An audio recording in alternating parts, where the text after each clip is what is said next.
providing the banging beats at Tuff-N-Uff. Big shout out to the X107.5 Morning Show, Dave and Mahoney. Back in the building. It's good to have you back home. Dave and Mahoney in the mornings and sometimes at night.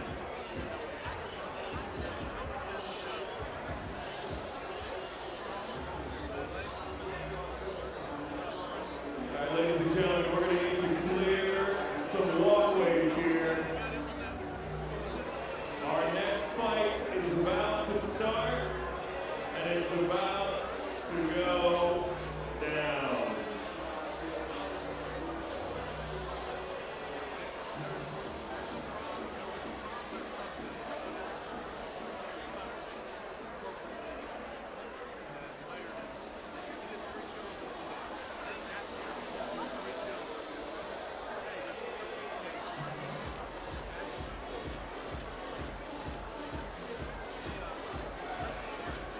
All right, ladies and gentlemen, let's bring out the Tuff-N-Uff Women's Division. Making their way to the blue corner, Alondra Romero. So here you have it. Alondra Romero standing at 1-0-1, just 19 years old, tipping the scale at 129, fighting out of Las Vegas. 0-1 for Olivia Fisher. She is 23, tips the scales at 120, fighting out of Atlanta, Georgia. So our first female fight of the night tonight. In fact, our only one, Mahoney. Always fun to see the females here at Tuff-N-Uff. We have seen so many great female fighters come up through the ranks of Tuff-N-Uff, making it, of course, Ronda Rousey's the most famous, right? You might have heard of her. Yeah, once or twice. May have changed the game of MMA to completely. Arguably the biggest star in mixed martial arts ever.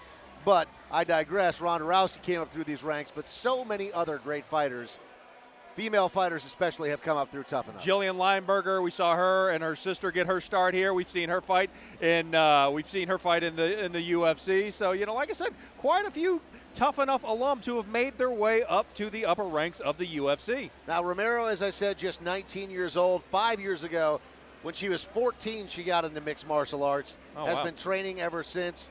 She loves to train, and then in her off time, she recovers so she can train again. Oh, okay. Says she loves this game. So fighting is what she wants to do. That is her full-time job, and at 19 years old, wants to make a statement tonight in front of the likes of Sean Shelby and Dana White.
You can see Dana White looking on intensely there in the background. Talking to Sean Shelby. It's got to be so nerve-wracking for those fighters, man. I mean, 19 years old, you're brand new in your career, and Dana White standing over your shoulder going, hey, let me into my seat. Alondra Romero's in the cage. Way to the red corner, Olivia Fisher. Love her name, very fitting for Las Vegas. She goes by Lady Luck. Olivia Fisher, 23 years young, fighting out of Atlanta, Georgia. Karate is her fighting style, and she said, I did karate since I was 8 years old till I got a 3rd degree in black belts. Okay. Saw The Ultimate Fighter, strawweight season. I decided it's time to get into mixed martial arts with MMA, so As a youngster, she was practicing in karate, obviously did very well in that, and then, as so many fighters have said over the years, the Ultimate Fighter inspired them and made them feel like, hey, I can do this too. And so Olivia Fisher joins the ranks of those individuals who watched the show on television, felt inspired, and now next thing you know, could be getting set to make a big jump in her amateur and pro career.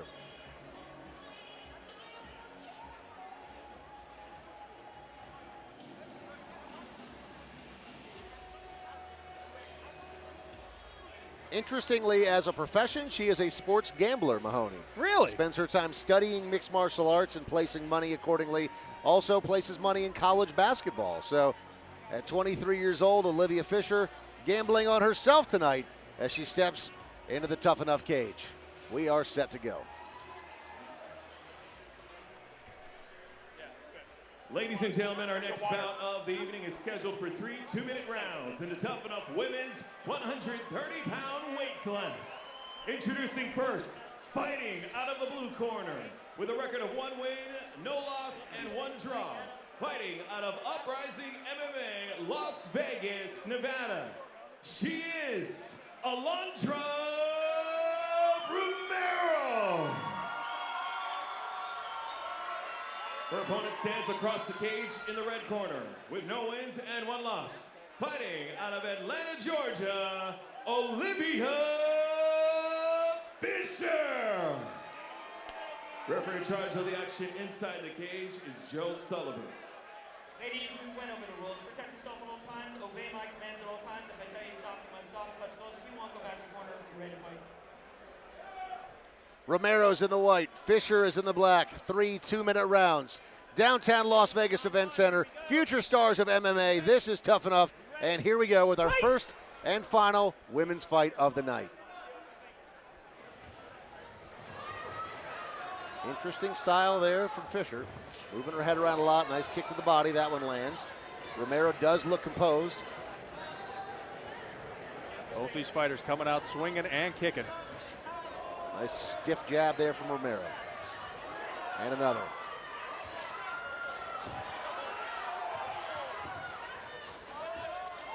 Head kick there from Fisher, but she goes down. Romero catches it. Now Romero's got the back. She's got 1 hook in. Now she's got both hooks in.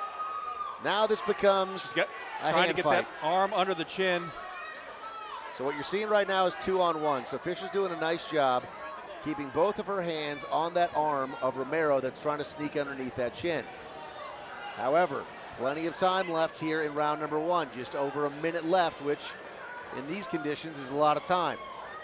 Romero's got the body triangle locked in. Fisher doing a good job of neutralizing the offense there of Romero. Yeah, so Romero is gonna, look like she was gonna give up on it for a moment, and now she's gonna soften her up with some punches. Maybe try to sneak that arm underneath. Will this be too much, though? Joe Sullivan's watching closely. Fisher's taking a lot of damage. She spins out of it, though. Romero continues to lay it on. Top position, more punches. Fisher is trying to stay close into that body of Romero to avoid taking more punches. Lots of ruthless aggression from Romero on top. Yeah, Romero doing a nice job maintaining her position. She got 1 little opening and opened up a barrage of shots just like she's doing right now. Romero with more punishment being rained down on Fisher. Final 10 seconds here of the round. Will Fisher escape? She has taken a lot of punishment. Could the bell save her? No, it does not. That is the end, ladies and gentlemen. Literally the final second of the round, and Romero walks away victorious. TKO victory. Joe Sullivan had seen enough. Absolutely the right call. Here's the thing with the referee. The referee doesn't care how much time is left on the clock. That's not his job to watch the clock and say, oh, well, there's only 3 seconds left. You can just get through this. If they're taking too much damage, if they're not defending themselves, it is his job, no matter how much time is left on the clock, to stop it. And you see Fisher is complaining there to the corner, but it doesn't matter. I think he got that one right. Look at all of these unanswered shots. I think he could have stopped it right there, Mahomes. Those were big shots coming from Romero, and she did a very good job of just laying that offense down. You could see Fisher was turning her head away as she was getting hit. Fighter safety is paramount here in the Tuff-N-Uff Fighting Championships, and I think Joe Sullivan made the right call. Could it have gone another second or two?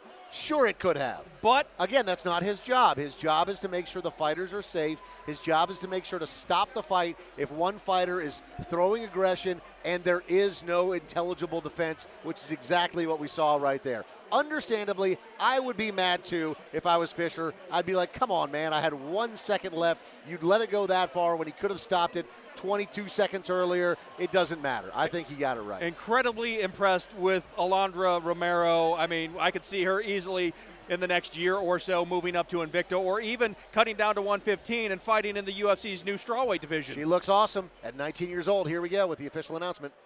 Ladies and gentlemen, after 1 minute, 59 seconds into the first round, referee Joe Sullivan calls a stop to the fight for your winner by TKO, Alondra Romero.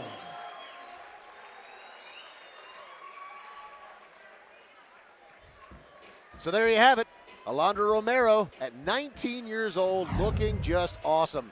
Taking a look here at the end of the fight again. Joe Sullivan watching closely. You see the protest there from Olivia Fisher, but Romero did a great job of putting the pressure on and keeping the pressure on. She impressed me with how active Fisher was. She never lost control of her position in that entire fight. The second that fight went to the ground, it was her fight. Fisher's walking out of here right now very upset, but Romero won that fight fair and square. Great performance by her. A future star of MMA? Absolutely could be.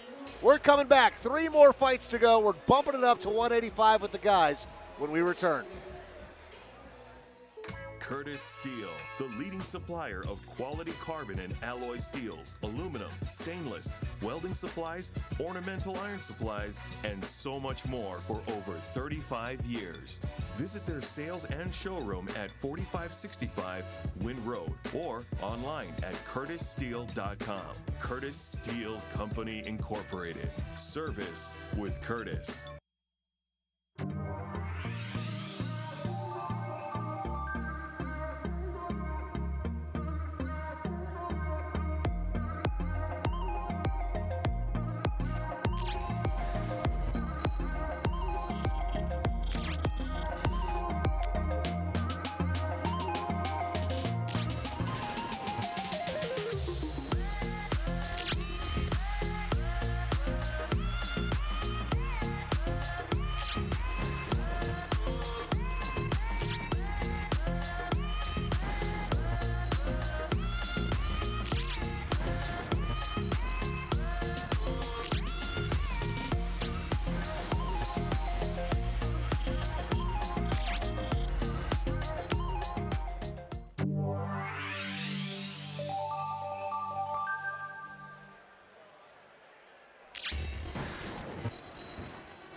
All right, ladies and gentlemen, let's bring out the Tuff-N-Uff middleweight. Isaiah Graham, Cole Jordan, middleweight division, 185 pounds. You got 2 guys that both have promising careers fighting out of top camps. Isaiah Graham fighting out of Syndicate MMA right here in Las Vegas. And then you got Cole Jordan, just 24 years old. He is a striker, also fighting out of Las Vegas, although he originally hails from California. But on your screen right now, you see 33-year-old Isaiah Graham. And Syndicate MMA, one of the very best in the game. You see Big John Wood walking in, his fighter there. He has coached up so many fantastic athletes over the years. John Wood is one of the best coaches in mixed martial arts, and he cares so deeply about the fight game and the fighters that he's bringing up through his gym. And I think that's why we've seen so many fighters from Syndicate MMA have the success that they've had here in the Tuff-N-Uff Fighting Championships. 7 years ago is when Isaiah Graham first got into mixed martial arts, back in 2010. Current fight record, he has it listed as 2-0. Loves to train hard, doesn't know anything about his opponent, but he says that holding a belt is where he sees himself in 5 years. And just at first glance here without his shirt on, he is a big, beefy 185 pounder. And he's not even 185 pounds. I think he weighed in at 179. 179, yeah. So he's relatively short for the division at 5'9", but 179 pounds. He's a big boy. Tom Lawler also in his corner, who brings a wealth of experience with him. Saw Tom Lawler make his professional wrestling debut not too long ago in the Future Stars of Wrestling. I love Tom Lawler, man. There's almost no better showman in all of mixed martial arts than him. Makes sense for him making the segue to professional wrestling, but Absolutely. But we've got a great corner in the right behind Isaiah Graham. Now Isaiah Graham, by trade, is a firefighter, but he says he loves punching people in the face. He's in the ring now here at Tuff-N-Uff. And now making his way to the red corner, Cole Jordan.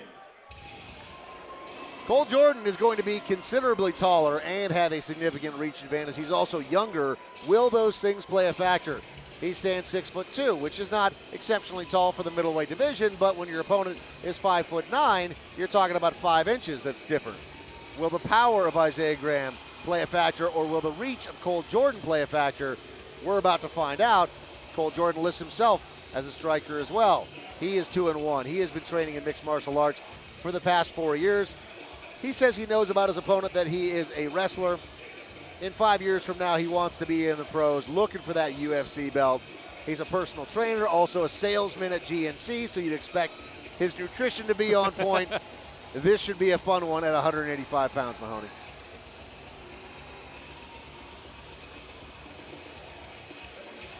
Boy, that is a lengthy list of people that have inspired him, and diverse. Donald Cerrone, Bas Rutten, Eddie Bravo, Conor McGregor, and Brock Lesnar. They have all inspired the way I fight, he said. He covered most of the ground, I'd say, as far as mixed martial arts icons go. Pretty good.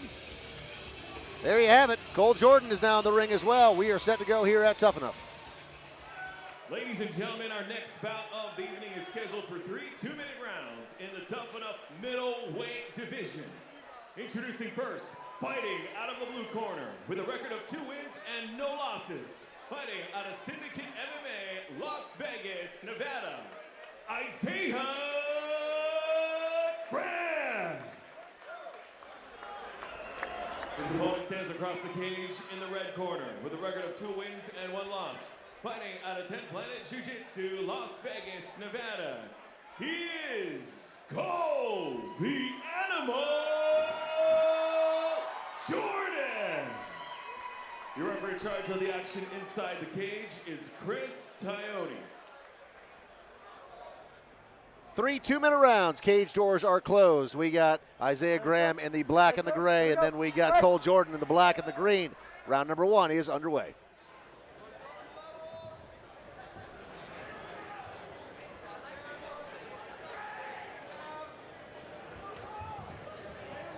Bit of a feeling out process early on in round number 1.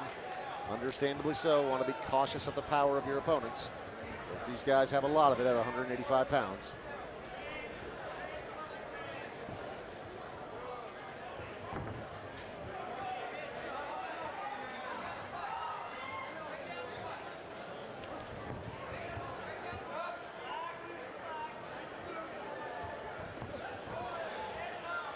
Jordan found his range a little bit there with that jab.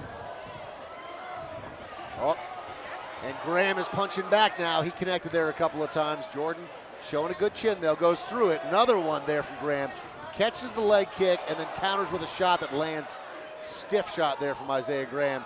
Jordan, though, still pressing forward. Again, same thing happens. He's catching that leg kick and timing it. A couple of punches landed on that exchange.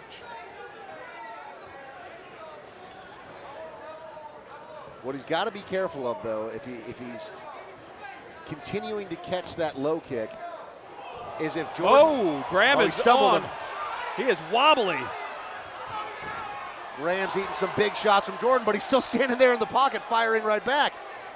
He looks composed. He ate some really big shots there, Mahoney. He did a dance. Yeah, his legs went out from underneath him for just a moment, but then he composed himself. And he landed a couple shots while he was wobbling. Still a little bit flat-footed there by Graham. Jordan not moving in for the kill just yet. And again, he catches that. It's a kick just to the lead leg, but what he's got to do is he's got to be careful. If he keeps catching that outside kick, if Jordan decides to change things up and throw a high kick when he's reaching to catch that low kick, he could very well catch Graham in the process of doing that and put him away. That last kick that Jordan threw right before the end of the round was just mere inches. I mean, his toes caught Graham's chin. He's finding his range. Taking a look here at the replay from round number 1, as you see, that was kind of the tail of round number 1, right? Like him reaching for it, and then Graham catching it, but then Jordan firing right back, even though he would get popped a couple of times. That was a tough round to call. I mean, you see lots of flurries of action, but the most significant moment of that round to me is when Cole Jordan stumbled Isaiah Graham. So although it was a very close round number 1, I would lean towards Cole Jordan just because he inflicted the most damage in that moment, where it looked like he stumbled him enough where if he had landed a couple of more shots, he potentially could have finished him. Nice, fun first round to kick off these middleweights. 2 more minutes on the clock. Round number 2, we are set to go. Second round, guys, fight.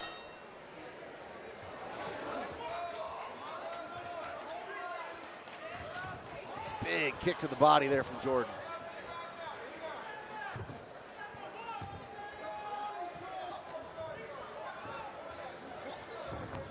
Neither fighter really appears to be afraid of the power of the other one, which is interesting because we're seeing a lot of power from both fighters. Testament to how tough these guys are. Inside leg kick there, lands from Jordan. Outside leg kick not caught by Graham that time. Jordan doing a very good job with those kicks. Landed a couple body shots earlier on in this round. Look, now he's going to the legs. Jordan's got the height and the reach advantage. He should use that to his advantage by staying on the outside, because when he gets inside, Graham fires right back and he's landing some big shots. Just like that, it happens again. Anytime he kicks to the body or he kicks to that lead leg. Nice 1-2 there. Keep in mind, Graham is standing southpaw. Graham doing a nice job of catching it, and then he'll pull Jordan in towards him, totally negating that reach advantage. I don't know if I'd recommend totally giving up on trying to chop down that lead leg, but certainly slow it down because, man. Those are coming real close. Those are landing. Graham is starting to connect. He looks like he's starting to find his range. Graham seems to be content counter-punching, though. He's letting Jordan make the first move, and he lands a big body kick to the there. body. We're not seeing Graham take the lead on, firing off the offense, but he is having success with those counter punches. Absolutely. Man, when there's a lot of great back and forth action like this, the rounds just fly by. Just 15 seconds left here in round number 2. Final 10.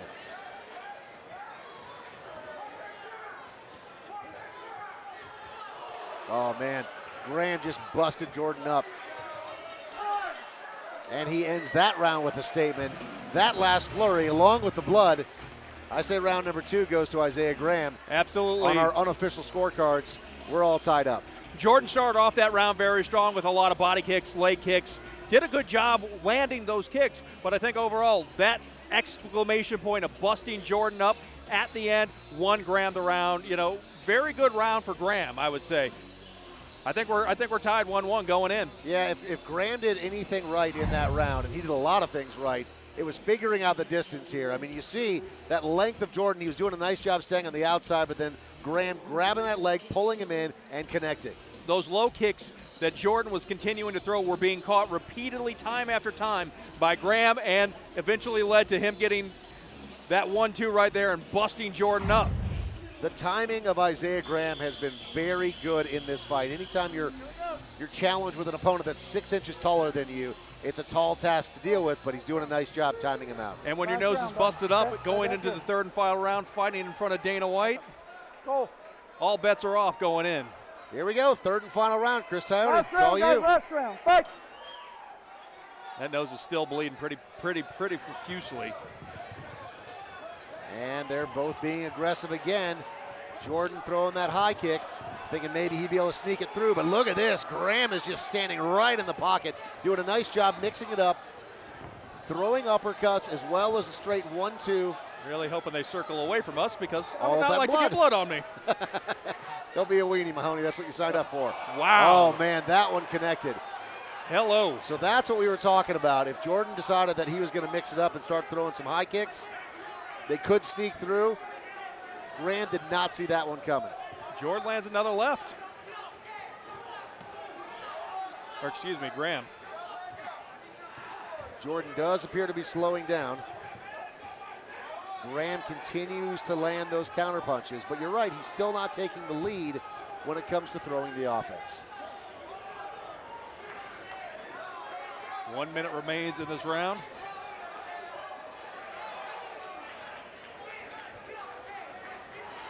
A lot of blood coming from the nose of Jordan. He's slowing down significantly.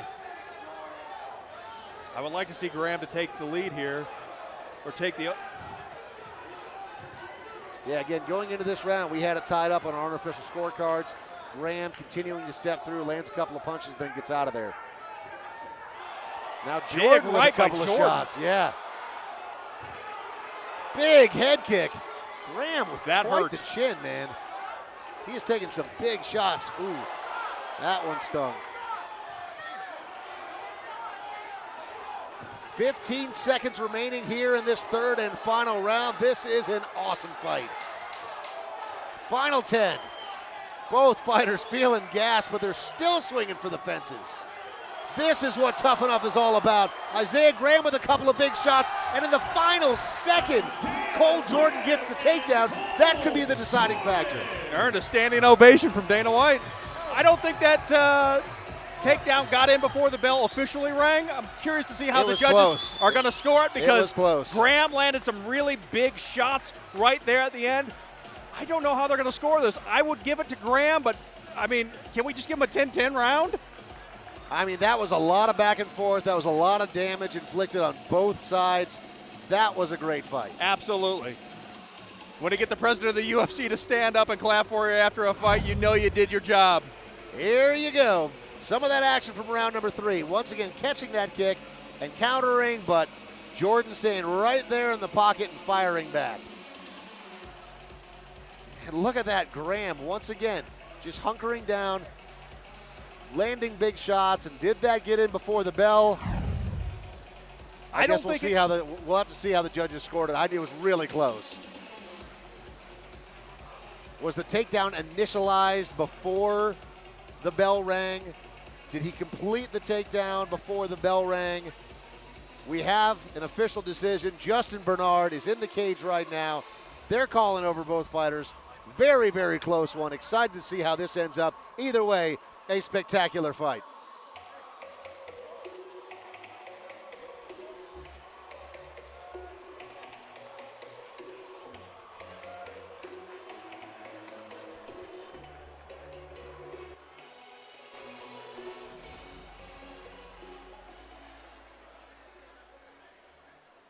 Ladies and gentlemen, after a 3-round war, we have your winner by split decision, Isaiah Graham. Let's hear it for Cole, the Animal Jordan, for putting on a show tonight, celebrating his birthday in devastating style. Could have gone either way. Yeah, that was a great fight. I mean, Isaiah Graham, standing there in the ring right now, victorious. But like you said, it could have gone either way. Absolutely. I mean, just an awesome fight, back and forth. Isaiah Graham really showed a spectacular chin. That's what impressed me most. He took some big shots, including some direct head kicks that he was barely able to block.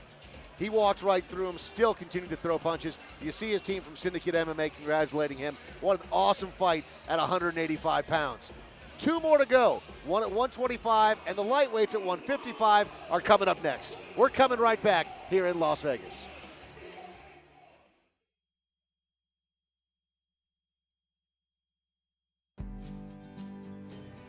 Everyone has got a dream. You know what I mean? Hey, is this our turn? Honey, our turn? Yeah, we go left right here. Great adventures are still out there. We'll find them in our Subaru Outback. Love, it's what makes a Subaru a Subaru. The Subaru A Lot to Love event, now through March 31st. a first impression. Henderson and Las Vegas' #1 source for signs and printing. Family owned and operated for over 15 years, specializing in banners, signs, and graphics. 2 locations to better serve you. Call us at 220-7446 or online at afivegas.com.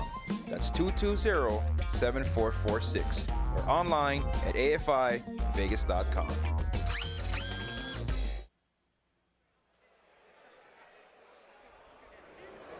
All right, ladies and gentlemen, it is time for the co-main event of the evening. Making their way to the blue corner, Brian Arriaga. Brian Arriaga, 4-1, just 24 years old. Tipping the scales at 157, so just a little bit above that weight limit. Fighting out of Mexico tonight. He is coming to the United States with a lot of hope that he can make a big statement tonight in front of the president of the UFC and the matchmaker for the UFC and Randy the Natural Couture and so many other dignitaries from the MMA world that are here tonight. So Brian Arriaga with a tall task in front of him at 155 pounds, officially 157.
And now making their way to the red corner, Cody Ham.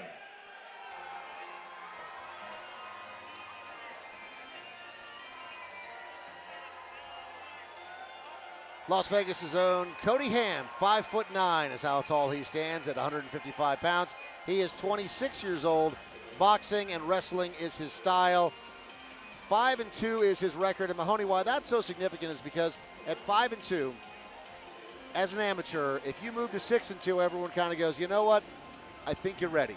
Absolutely. At least that's how it looks on paper, right?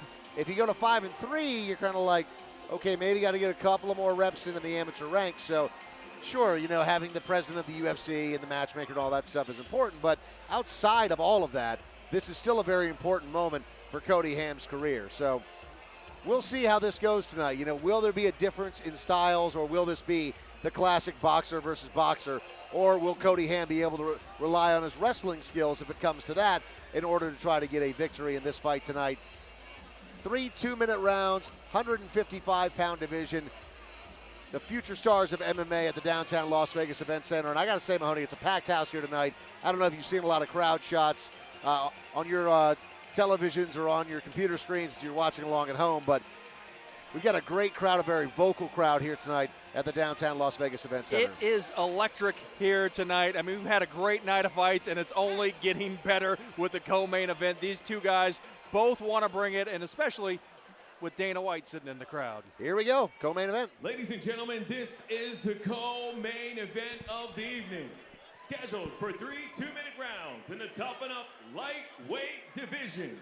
Introducing first, fighting out of the blue corner with a record of 4 wins and 1 loss. Fighting out of UAG MMA, Guadalajara, Mexico, Brian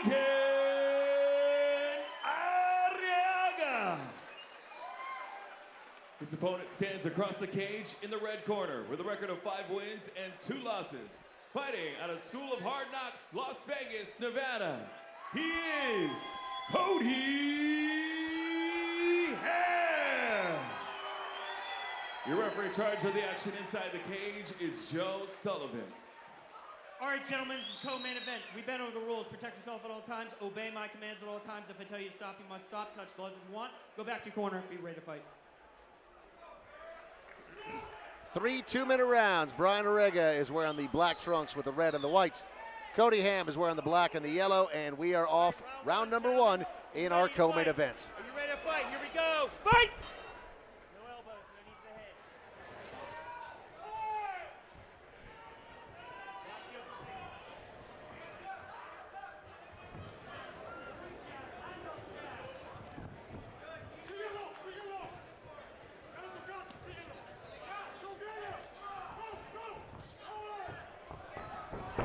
Kick to the body from Orega, gets caught by Cody Ham, and here you go, Cody Ham in top position. But look at this, he's going for an omoplata. Ham Cody doing a Ham good job. spins out of it, but man, that is a high-level jiu-jitsu move, one that you very rarely see. And he did it quickly. You could see him attacking with his legs from his back. Yeah, and really the only time to do that in a fight is right here at the beginning of round number 1, because otherwise you start to get sweaty, you start to get slippery. If you're going to go for a move like that, you almost have to get it early. Oh, look at this! Cody Ham's got it! It's in deep! This could be the end, ladies and gentlemen. Orega elevated himself, slammed himself back on the mat to try to break Ham's grip, but oh man, he's got that tight. No, he doesn't. Free. Orega spins out of it. Wow. Wow, what a fun fight this is already. I can't believe he got out of that. I cannot either. And Orega there grabbing the fence a little bit. Joe Sullivan caught it, told him not to do it, but man. You could see the grimace on Orega's face. Cody Ham went for that. He had it deep too for a moment. I am stunned that Orega got out of that. I think it caught him off guard. And Ham for another takedown, he gets it. But he's got his neck though, and we've seen Orega's pretty good with submissions so far. It's going to be really hard to complete from here because, well, there he goes. He's getting the legs around. Only 15 seconds to try to tap him out here. The arm, they're not connected right now, so now they are. I told you. Only a couple of seconds left. Man, that's tight. Will he be able to fight through it? And Ham, yes, pressing forward, breaks free. Wow, what an awesome first round. Wow. How do you score that? I got to give it to Ham. You have to, right? Ham did the better job wrestling. I mean, he almost had a finish there. I mean, Orega, wow, came to compete tonight. Told you it was only getting better tonight, Dave. So we're going to see some replays here from round number 1, and here's where he caught the kick to the body, goes for the takedown, he gets that, and this scramble is unbelievable. So watch him go for the omoplata here, the go-go palata, gets that leg underneath that chin for a moment, Ham gets out of it, gets the back, Orega elevates, that arm is underneath the chin right there, right? So deep, that was deep. The referee was blocking our shot live a little bit, but it looked, from what we saw, that arm was underneath and it was deep, and Cody Ham had it locked up, and somehow Orega was able to get out. I was watching Orega's face, and he was not in a pleasant position while being choked, but his sure grit got him out of that.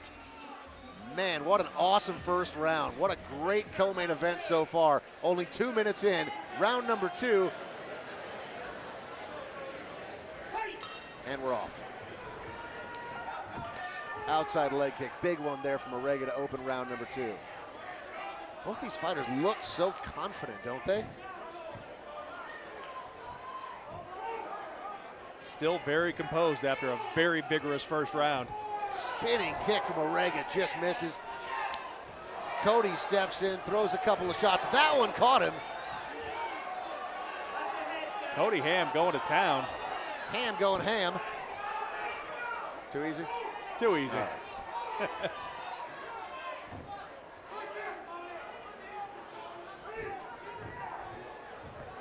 This is a Ham dangerous went for position. A takedown there, Dangerous. And he got scuffed, and now he's got that neck. Now, if he can drop down, oh man, that's tight. He may get a standing guillotine here. We've seen standing guillotines before. They are rare, but they can happen. Ham looks very composed. He's still fighting through it, but Orega is not going to let go of that neck. He is cranking hard. Like, any position that Orega has with your neck is in his arm is a bad position for you to be in.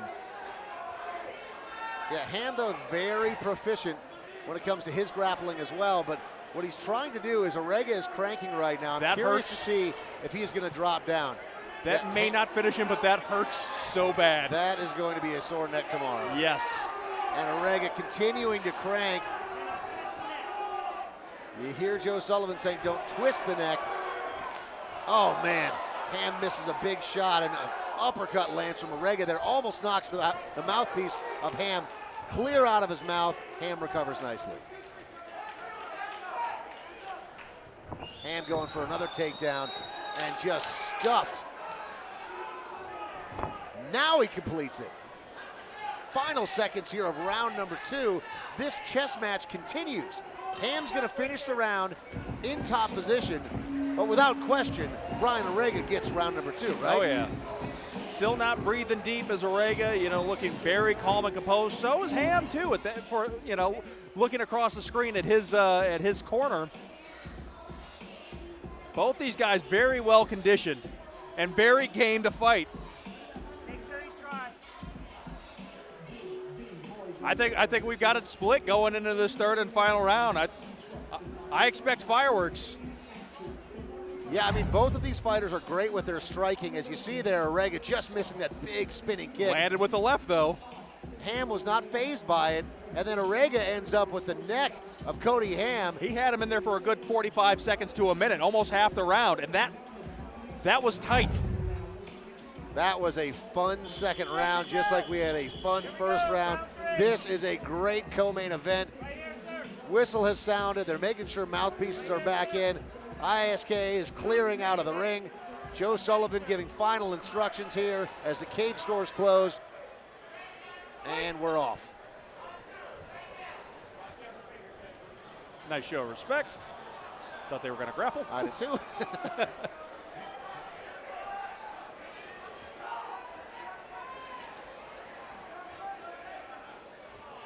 As you said, Mahoney, on our unofficial scorecard, we have it tied up 1 round apiece.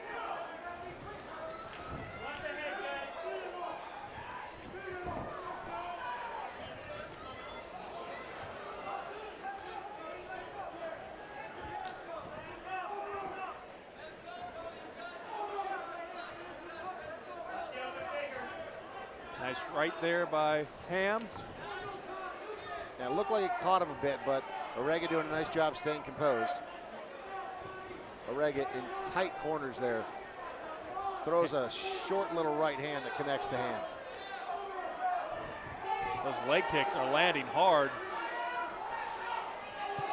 Nice right there on the break from Orega as well. Yeah, this is, once again, a very tight round, but Orega, in my opinion, landing the cleaner punches and kicks. Ham pushing forward, though, keeping Orega's back up against the cage. 40 seconds left in this fight. Again, could be determined in this final half minute as we approach 30 seconds. Both these fighters obviously very tired from those first 2 explosive rounds. Still swinging for the fences, though.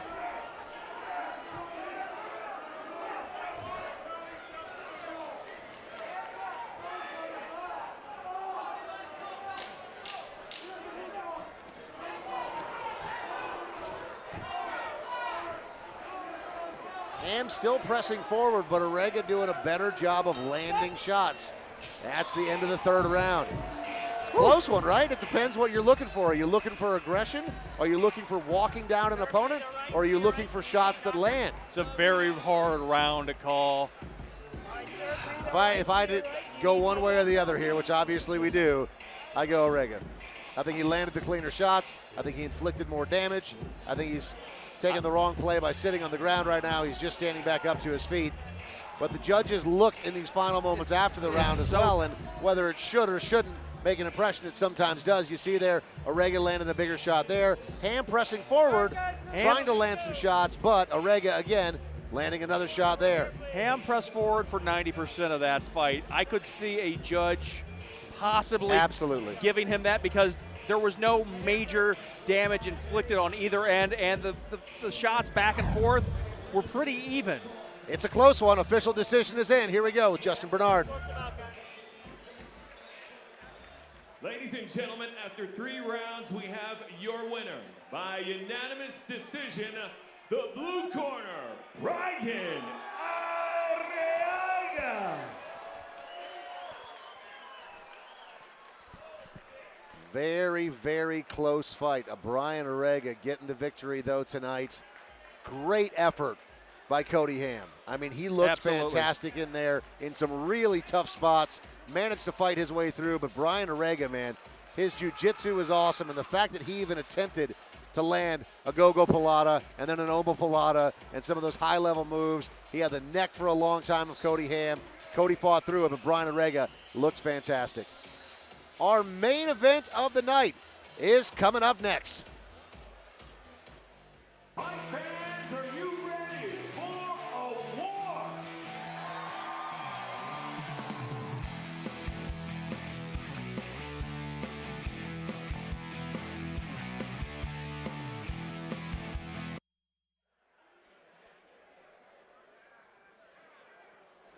Who's ready for the main event of the evening? Who's ready for the main event?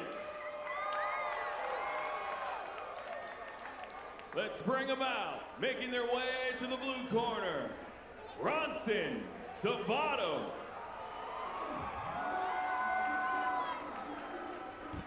Bronson the Shark Sabato, 6-6, so he comes into this with 12 fights, just 23 years old, 125 pounds, fighting out of Las Vegas. He says, look, I'm a striker. I'm not going to make any bones about it. I love training hard every single day. I'm looking for a big victory tonight. Look up to the likes of BJ Penn, Jose Aldo, Demetrius Johnson, at 125 pounds. Those should be your heroes. Those are the heroes of a lot of people, regardless of weight, some of the very best in the game. But if you're a striker at 125 pounds, hard not to look up to Jose Aldo and Demetrius Johnson, right? Two of the best. One of the most dominant champions ever in Demetrius Johnson.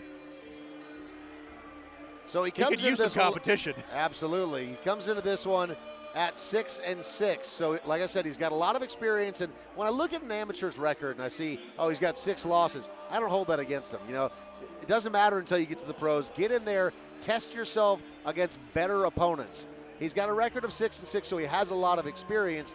Will that show tonight over his opponent? We'll find out here momentarily. One thing is, we learned from talking to him pre-fight, he is very confident coming into this one. And still a young guy, 12 fights under his belt at only 25 years old. 23. 23, excuse me. So it will be kind of the classic striker versus the grappler. Sabato is the striker, and his opponent, who we'll introduce in just a moment, is the grappler. So I love the classic matchups. We'll see if the skill sets tend to neutralize each other because there's good takedown defense on the part of Sabato, or perhaps one of them has their way. We'll find out in our main events.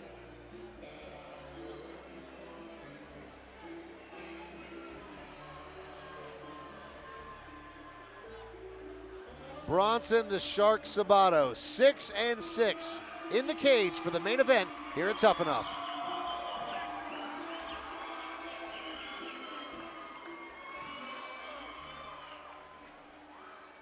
And now the last man to walk out tonight, making his way to the red corner, Matt Alfonte.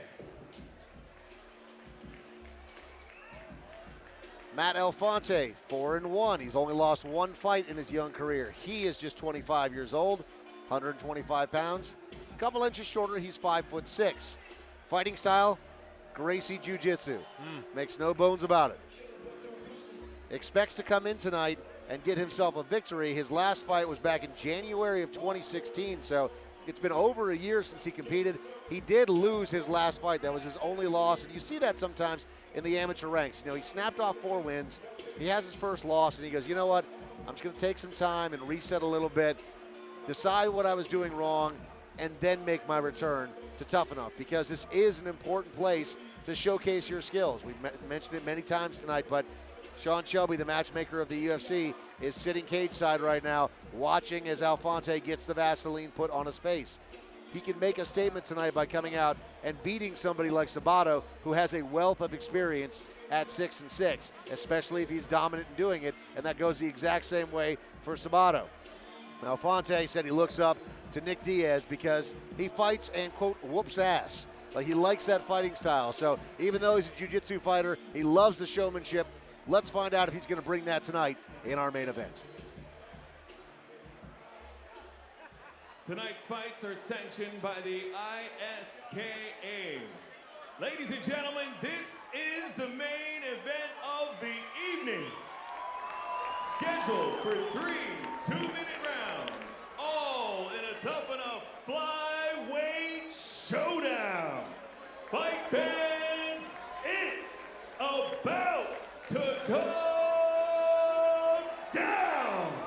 Introducing first, fighting out of the blue corner, with a record of 6 wins and 6 losses, fighting out of Rivals PJJ, Las Vegas, Nevada.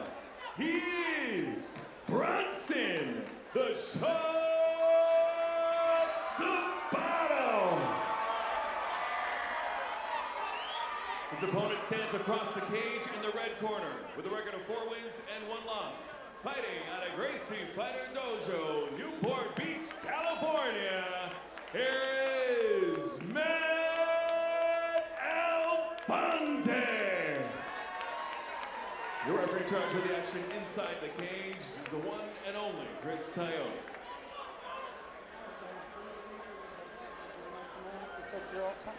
Protect yourself at all times. Questions? Questions? Good luck, guys. Here we go. Main event of the night, 3 2-minute rounds. Bronson Sabato is wearing the green trunks. Matt Alfonte is wearing the black trunks. Cage doors are locked. Chris Tyone is in charge, and we're set to go. Ready, sir? Ready? Here we go. Fight! Sabato in the green is the striker. Alfonte in the black is the grappler.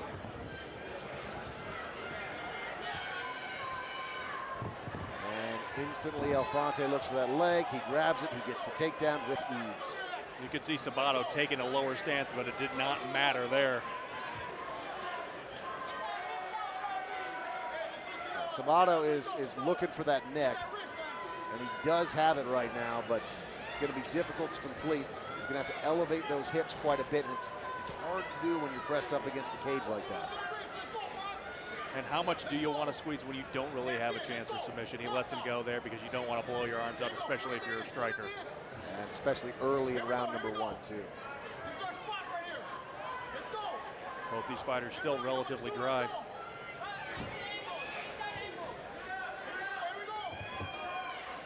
Yeah, Alfonte is trying to advance his position, and he steps over the leg, and then instantly Sabato does a nice job of closing him back off in the guard. So while Alfonte is in top position right now, Sabato is so far doing a nice job of neutralizing the self-proclaimed grappler. And even though it doesn't look like much is happening right now, you can see Alfonte just digging his forehead into the chin of Sabato, but now fires off a couple strikes and goes right back down. And Sabato keeps looking for an opportunity to try to stand up. Alfonte sensed that he was going to do that, scoots down, re-scoops the legs. Sabato fighting his way back to his feet, and Alfonte just once again very calmly scooping him right back up and setting him down. Now, final seconds here of round number 1. We knew that this was going to be striker versus grappler, and Alfonte has spent this entire round in top position. What are the judges looking for? That would, you would think, be enough to win the round for Alfonte, considering he got the takedowns and was able to maintain a dominant position.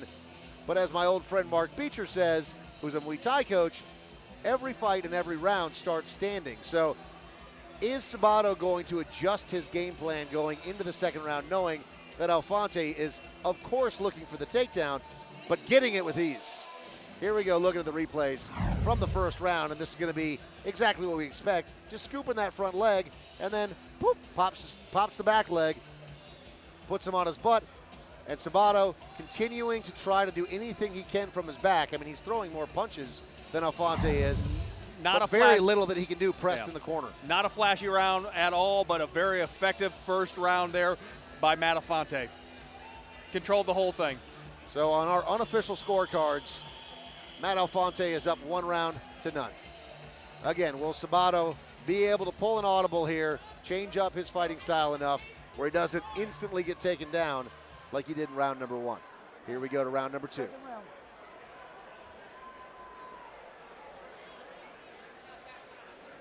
Second round, guys. Here we go. Fight.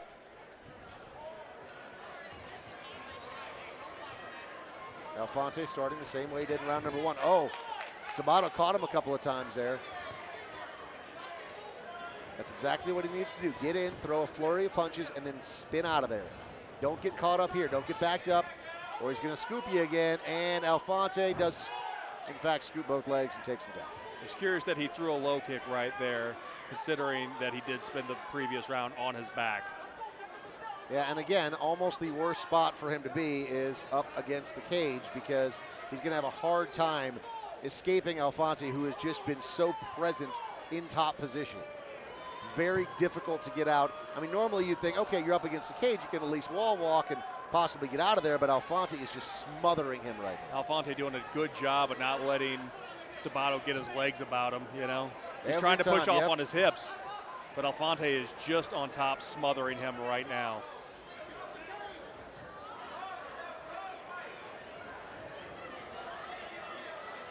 I think Alfonte may be bleeding. There's some blood on the chest of Sabato. Yeah, you're right. It looks like Sabato does have blood on his chest, and you would only be able to assume that that's coming from Alfonte. Maybe a clash of heads there or another scratch.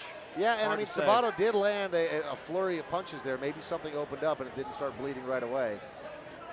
Could be coming from the mouth. It It looks like it's coming from the nose. Nose maybe. or mouth, yeah. But Alfonte's still doing a very good job of keeping Sabato down. And he's being active. Chris Tione is looking on. Sabato doing everything in his power to try to get out of this. Final 10 seconds of round number 2, and Alfonte continuing to just smother Sabato.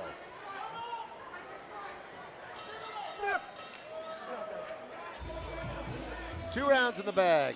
Matt Alfonte, again, unofficial scorecard, gets that one as well. And yeah, it looks like it could be the mouth of Alfonte that's busted up a bit.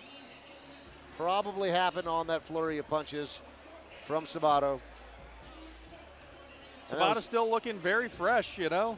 He looks fresh and frustrated, though. Yes, very frustrated. He hasn't been able to amount much offense at all in the first 2 rounds. And he knows going into this 3rd round that he is going to need a finish if he wants to walk away with the win tonight.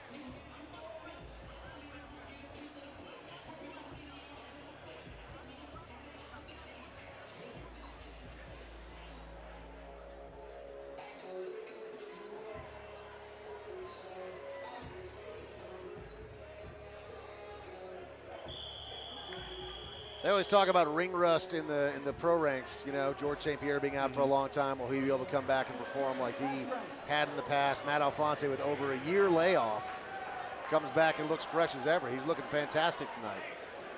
Cage doors locked. Chris Tione set to go. 3rd and final round. 2 minutes on the clock. Here we go. Oh, going for that Anderson Silva push kick to the face, and it doesn't work. Alfonte right back in top.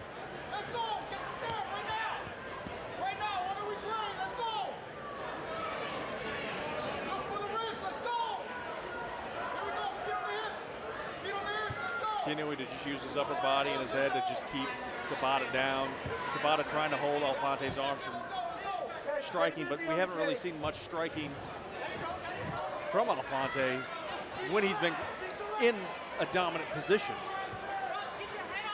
Sabato with good discipline there, not grabbing the cage.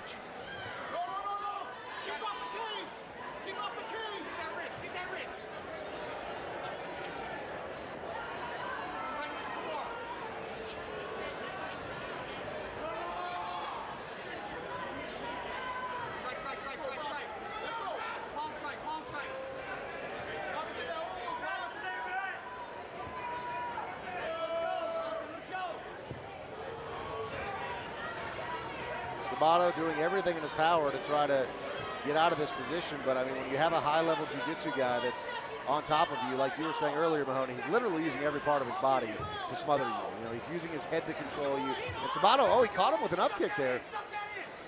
And Alfonte right back on top of him. Putting all that weight on you. You can't elevate your hips. You can't spin out of it. Got his arm underneath your left shoulder so that way you can't roll that way. Like he got you everywhere. And Alfonte lets him back up to his feet. It's not going to last long, though. Looks like he's going for another takedown and gets it. Final 10 seconds. And Sabato is going to finish this fight very frustrated. Alfonte, just a clinic in jiu-jitsu. Alfonte, ladies and gentlemen. Tough fight there for Sabato, but Alfonte doing a very good job of just neutralizing every single thing that Sabato had to throw at him, you know.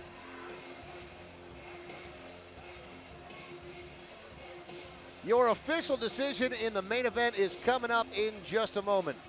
Matt Alfonte and his jiu-jitsu, did he get it done according to the judges, or were those flurry punches from Bronson Sabato enough to turn the tables his way? Probably not. I doubt it. Taking a look at the replay, this is what it was all about, the big takedowns from Alfonte. That was in the third and final round, and probably the most significant takedown, really elevated them there, carried him across the ring. But, I mean, really, Alfonte, with ease, was taking Sabato down throughout this entire fight. Sabato obviously wanted to stand and strike, never had the opportunity. He's got his arms raised up in the air right now. But I think we all know what's going to come here from Justin Bernard in our official decision, which is coming down right now.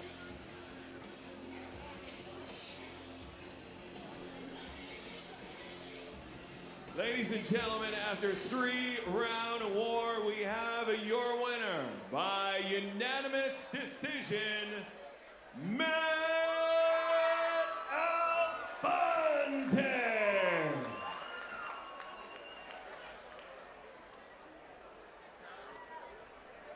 Down here with the winner inside the cage, the main event, Matt Alfonte coming in against a game, Bronson Sabato, tough Bronson Sabato. How great does it feel to win? Feels great. He's a very seasoned opponent. I've watched a lot of film, and he's improved so much. And I love going against guys like that. It pushes me to push to the next level. For sure. You want to thank anybody out here? Thank you, my mom, my dad, Jesus Christ, my Lord and Savior, my brother, Grace of Fire Dojo, and everyone. Thank you. Thank you to the fans, too. Ladies and gentlemen, your winner tonight, the main event, Matt Alfonte. Thank you so much for coming out to Barry Myers, Future Stars of MMA. Thank you for supporting all of the amateur fighters out here, putting it on the line for you. Have a great night. Thank you to all of our sponsors. Thank you to the D Las Vegas and the Downtown Las Vegas Event Center. We'll see you at our next event. Go to Tuff-N-Uff.com. Follow us on social media. Have a great weekend. Matt Alfonte looked awesome tonight. We also saw some fighters making their debut tonight, Mahoney. Billy Elikana, he looked awesome at 0-0, now 1-0, making his debut. Ryder Newman, he looks fantastic tonight. He improves his record to 2-0. Calvin Agabin made his debut. Right here, you see him on your screen, was just an absolute beast in the cage. Look at that roll, just an absolute gator roll. A fantastic night watching the future stars of MMA compete. Alongside Jason Mahoney, I'm Dave Farah. Have a great night, and thank you for watching Barry Myers Tuff-N-Uff.